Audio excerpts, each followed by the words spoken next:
My name is Ella. I lived in a small fishing village with my father and two older sisters, Anna and Clara. Our home was small but warm. We were not rich, but we had enough before my father became sick. He was a music teacher in the city. People loved to hear him play the violin. His hands were fast and strong, and his music made people smile. But then something changed. His hands began to shake. He could no longer teach or play. Soon the money stopped coming, and we had nothing left. Anna and Clara were not happy about this change. They liked nice dresses, perfume, and going into town. They didn't want to cook or clean or care for our father. They said life was not fair. Clara always dreamed of leaving the village. Anna wanted to marry someone rich so she didn't have to work. I was not like them. I didn't care about money. I loved to help our father. I liked baking, reading, and listening to the sea at night. I worked at a small bakery near the docks to earn a little money. I made bread in the morning and walked home with warm rolls in my bag. My father always smiled when he saw me. "You are my sunshine, Ella," he would say. His voice was weak, but his love was strong. One day, the landlord came to our door. He asked for the rent. My father sat on the old chair and looked at the floor. "I'm sorry," he said. "I do not have the money." The landlord looked at him and then at all of us. "One more week," he said, "and then I will take the house." After he left, there was silence in the room. Only the fire made a soft sound. My sisters looked angry. Anna stood up. "You know what to do," she said. Clara nodded. "Go up the hill." "It's Kim." I looked at them, confused. "Ask who?" Clara rolled her eyes. "The man in the gray house. Marius." Everyone in the village knew about Marius. He lived alone in a big stone house on the hill, away from the town. People said he used to be rich. They also said he was strange, cold, and never showed his face. He wore a scarf around his neck and mouth. Children were afraid of him. People made jokes. Some said he had a scar from the war. Others said he had a broken heart. No one really knew. "You want me to ask him for money?" I asked. "Of course," said Anna. "He's rich. He doesn't need it." Clara added, "It's not stealing. It's asking." "No," I said. "I won't do that." Anna crossed her arms. "Then we lose the house, and father sleeps on the street. Is that what you want?" I looked at my father. His eyes were closed. He was tired again. He didn't speak. He only gave a small nod. My heart sank. That night, I could not sleep. The wind was strong outside. I listened to the waves crashing on the rocks. I thought about the man in the hill house. I had never seen him before, but I had heard the stories. I didn't want to go. I didn't want to beg, but I had no choice. In the morning, I woke up early. I put on my warmest coat and wrapped my father's old scarf around my neck. I took a piece of bread from the kitchen and a small bottle of tea. Then I walked toward the hill. The road was long and quiet. No one followed. No one even watched me leave. The trees were tall and dark. The sky was gray.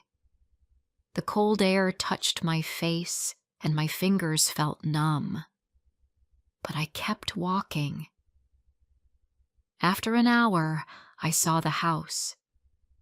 It stood alone at the top of the hill. It was large and made of stone. The windows were closed and there was no smoke from the chimney. The door was tall and wooden. I stopped for a moment, then knocked. Nothing. I waited and knocked again. Still nothing. I turned to leave, but then I heard the door open slowly behind me. I turned around. A man stood there in the doorway. He wore a long black coat. A scarf covered most of his face. Only his eyes were visible. They were not angry or scary. They looked tired. He said nothing. He just looked at me. I took a deep breath. "My name is Ella," I said quietly. "I brought you some bread." He did not answer. He stepped aside and opened the door wider. I wasn't sure if I should go in, but I did. The inside of the house was warm and quiet. The walls were full of books and old paintings. A fire burned in the corner, giving the room a soft light. He pointed to a chair. I sat down. He sat across from me. We didn't speak for a few minutes. The silence was not cold. It felt like the kind of silence that lives in old places. "Why are you here?" he finally asked. I looked at my hands. "My father is sick. We have no money. I don't want to beg, but my sisters sent me here." I paused. "But I didn't come to ask for anything. I just brought you this." I gave him the bread. He looked at it but didn't move. "Why bring bread to a stranger?" he asked. I looked into his eyes. "Because you're alone. And I think lonely people need kindness too." He said nothing. Then he stood and walked to the fire. "I do not like visitors," he said. "But thank you." I stood up. "I should go now." He nodded.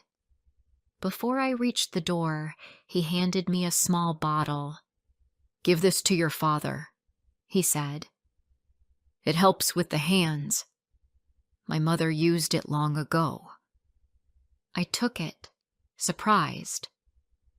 "Thank you," I said. As I stepped outside, I turned and looked at him again. "What's your name?" He paused, then said, "Marius." I nodded. "Goodbye, Marius." "Goodbye, Ella." Before I share the rest of my story, I need to know, where are you listening from? Knowing someone hears me, understands me, gives me strength. I walked home slowly that day, holding the small bottle close to my chest. The cold wind felt softer now. My hands were still frozen, but my heart felt strange. I had gone up that hill thinking I would meet a cold, angry man. But I met someone quiet, someone lonely, Someone not as cruel as people said. When I reached the house, my sisters didn't even look up. Clara was brushing her hair by the window. Anna was lying on the couch, reading an old magazine. "Well?" Anna asked without looking at me. "Did you ask for money?" "No," I said. Clara frowned. "So, we lose the house?" "I didn't ask for money," I repeated. "But I brought him bread. And he gave me something for Father." They both laughed. "You gave him food?" Clara said. "He should be the one helping us." I ignored them and walked into Father's room. He was awake, looking out the window. "Did you meet him?" he asked. "Yes. His name is Marius." Father gave a small smile. "People used to say he was a musician. Long ago." I sat beside him and opened the small bottle. The smell was soft, like herbs and smoke. I rubbed a few drops onto his hands. He sighed. "It's warm," he whispered. That night, he slept better than he had in weeks. The next day, I returned to the bakery. I worked from morning to noon. My back hurt, but my heart was lighter. After work, I baked a small apple cake. I wrapped it in cloth, put on my coat, and climbed the hill again. Marius opened the door before I knocked this time. He looked at the cake in my hands. "You came back." "I did." We sat in the same room by the fire. He poured tea. We shared the cake. He didn't talk much, but I didn't mind. The fire was warm, the room was quiet, and his presence was calm. "Do you live here alone?" I asked. "Yes. Don't you get lonely?" He looked at the fire. "Yes, but some things are easier alone." I wanted to ask more, but his eyes told me not to. That winter, I climbed the hill many times. I baked him cakes, bread, and pies. Sometimes he gave me small things to take home, a jar of honey, a bag of dried tea leaves, or books for Father. Each time, we sat by the fire. He always wore the scarf. I never asked why. One evening, as snow fell outside the window, I told him, "People in the village say bad things about you." He smiled softly. "I know. Why don't you come down and let them see who you are?" He looked away. "They wouldn't understand. Most people look with their eyes, not with their hearts." I didn't reply, but in my heart, I agreed with him. One day, I walked into his home and saw a violin resting on the table. I smiled. "You used to play?" He nodded. "Yes. A long time ago." "Do you still?" He looked at the instrument but said nothing. Then he quietly stood, picked up the violin, and began to play. The sound filled the room. Soft. Beautiful. Like snow falling on a quiet lake. My eyes filled with tears.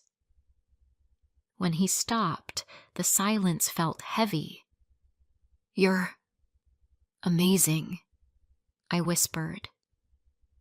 He smiled, but only with his eyes. From that day, he played more often when I visited. Sometimes only for a minute. Sometimes for an hour. It became our quiet routine. Music, tea, and words we didn't always need. Meanwhile, at home, Father grew stronger. His hands no longer shook. He could hold a spoon without help.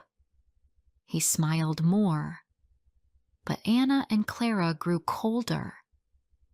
"You go up there every day," Clara said. "Why?" "I like it." Anna frowned. "Is he handsome under that scarf?" "I don't care about that." They rolled their eyes. "Then you're even more foolish than we thought." I didn't reply, because I knew something they didn't. Marius was kind and quiet and full of sadness. But when he played the violin, it felt like the world could heal. Then one day, everything changed. I came home from the bakery and found Father sitting at the table with a paper in his hand. "What is it?" I asked. "A letter," he said. "From the landlord." I took it and read. I could hardly believe the words. "Your debt has been paid in full. You may continue to live in the home with no further risk." My heart jumped. "Who paid it?" I asked. Father looked at me. "It doesn't say, but I know who it was." I turned toward the window. The sky was dark, and the hills stood tall in the distance. That evening, I walked up without a cake or tea or anything in my hands. When Marius opened the door, I looked into his eyes. "You paid our debt." He didn't answer, but he didn't deny it. "Why?" I asked. He looked away. "Because I can." "No," I said. "There's more." He turned toward me. "You brought me bread, Ella. No one ever brought me anything before. Not after the fire." "The fire?" He reached up slowly and removed the scarf. I stood still. His face had a long scar across his jaw and down his neck. His skin there was rough and red. But his eyes were soft and full of fear. Not fear of me, fear of what I would say. I walked closer. "Is that why you live alone?" He nodded once. I reached up and touched his cheek gently. "I see you," I whispered. "I truly do." He closed his eyes, then opened them again. "You should go." "Do you want me to?" He didn't answer, so I stayed. Winter passed, and the snow melted from the hills. The sun returned slowly, touching the sea and the rooftops with soft light. In our small village, people began to smile again. My father walked without help. He played short notes on his old violin. It wasn't perfect, but it was beautiful. And I still climbed the hill. Every afternoon, I brought something small to Marius. A book, a piece of fruit, a flower from the path. I didn't go because I had to. I went because I wanted to. His voice was still quiet, but his eyes had changed. They weren't full of sadness anymore. They had a new light in them, a light that looked a little like hope. One day, I came to the hill house and found him working in the garden. He wore no scarf. His shirt sleeves were rolled up, and his face was in the sun. For the first time, I saw him as he truly was, scars, smile, and all. "You're early," he said. "It's warm today," I replied. We worked together in silence. I pulled out weeds. He planted seeds. After a while, he looked at me and said, "You never asked why I live here alone." "I didn't need to," I said. He nodded slowly. "When the fire happened, I lost everything. My home, my music, my fiancée. She saw my face and left the next day. After that, I stopped trying. I came here and stayed quiet. I didn't speak. I let him finish. But you brought bread. You didn't ask questions. You didn't look away." I placed my hand gently on his, "Because I saw who you really are." The days grew longer. We read together in the evenings and played music by candlelight. I had never known such peace. I thought I had everything I needed until one morning a letter came to our house. It was from Clara. She had moved to the city with her husband. The letter was short. "Anna is sick," it said. "She needs help. Please come quickly." My father and I packed our bags. We traveled for 2 days and stayed in a small room near the hospital. When I saw Anna, she looked weak and pale. Her voice was soft. "I thought you hated me," she said. "I never did," I answered. She reached for my hand. "I was so wrong about everything. You were right to choose kindness." I sat beside her for 3 days. On the 4th, her color returned, and she smiled for the first time in years. Clara cooked simple food. My father played songs in the hallway. For the first time, we were all quiet together, not angry, not proud, just human. But I missed the hill. On the 6th night, I had a dream. I saw the garden. The roses were falling. The door to the house was open, but no one stood inside. I called Marius's name, but there was no answer. In my dream, I felt cold again. I woke up shaking. My heart was full of fear. I told my father, "I must go back. I must see him." He looked at me and smiled gently. "Then go." I returned alone the next day. I walked the road faster than ever before. When I reached the house, it was quiet. The windows were shut. The garden was still. I knocked on the door. No answer. I pushed it open and stepped inside. "Marius?" I called. There was no sound. I ran through the rooms. The kitchen, the library, the hall. Then I opened the door to the garden, and I saw him. He was sitting on the grass, his back against a tree. His eyes were closed. I dropped to my knees beside him. "Marius," I whispered. He opened his eyes slowly. "You came back." "I had to. I thought, maybe you forgot me." "Never," I said.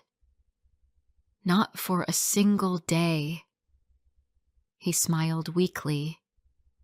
"You make the world soft again, Ella." even for someone like me. I placed my hand on his chest. I thought you would be gone. I had a dream. So did I, he said. In mine, you said yes. Yes to what? He reached into his pocket and pulled out a small ring. It was simple. A thin band of silver, nothing more. I'm not handsome. I'm not rich. But I love you. With all that I am. Will you stay? I didn't need to think. Yes, I said. Yes, I will. His smile grew, and he laughed for the first time I had ever heard. It was a warm, deep sound. The gardens seemed to bloom around us. That night, we sat by the fire like always. But this time, our hands were together. The violin lay beside us, silent but full of promise. Weeks later, we invited my father and sisters to the house. They came with flowers and tears. Anna held my hand and whispered, "Thank you for not giving up on me." Clara hugged Marius and said, "Thank you for making her happy." The village still talked. People still asked questions. But over time, they began to wave when Marius walked by. Children stopped being afraid. Old women left bread by the gate. They didn't know the whole story, but that was fine. We did. If this story touched your heart, don't forget to like, comment, and share. More emotional and inspiring stories are coming soon.